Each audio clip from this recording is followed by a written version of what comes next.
You know, I find it really hard to understand why David Cameron is prepared to ring-fence 0.7% of our budget as foreign aid, but refuses, despite the fact that he's berated other NATO members, to ring-fence 2% of our budget for defence.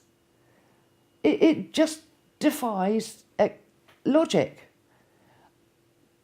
We're in a situation at the moment where the Russian bear, is growling. With ISIS threatening us both from the Middle East and from sub-Saharan Africa, it's a worry. And we don't know what might happen. And if you look at Labour Party, they say they'll keep Trident, but they might not. They might not if they get into any kind of coalition with the SNP, and they certainly won't because the Greens, it's a red line area for the Greens. You know, can we afford to throw away our insurance policy? I don't think so. If I put my business hat on as a risk advisor, you know, you identify the risk and you put in place a plan to mitigate that risk. And that's what Trident is. It's difficult, I know, to justify the amount of money, but it's not that much when you think about it. They're talking about £100 billion for it, but that is over a 30-year period, which is relatively small in terms of defence spending. So it's not really quite such a horrendous amount of money.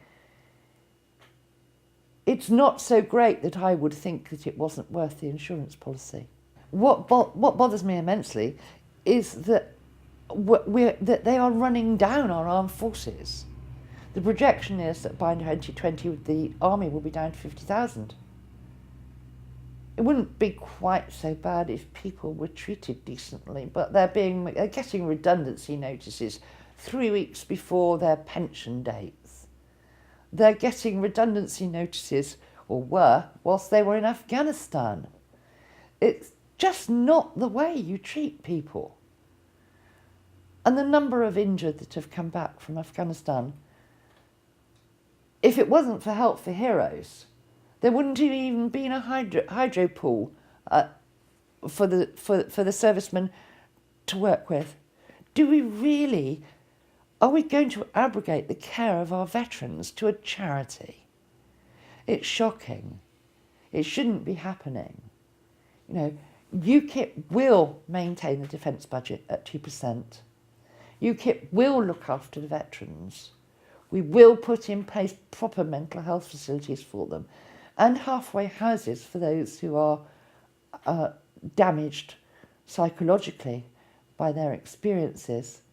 And the other thing we'll do, because a lot of them have great difficulty in finding their way into work in Civvy Street, we will guarantee jobs for them in prison service, police force, border force, one of those areas where their expertise is going to be useful. There will be jobs for the ex-servicemen with UKIP. UKIP believes that you have to defend the country. It's the first duty of any government, that you have to defend your country.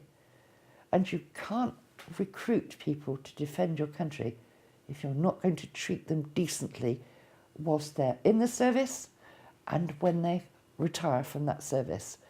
We have to respect those people who have been prepared to give up large chunks of their lives to suffer maiming and in many cases death in order to defend this country. They deserve much, much better.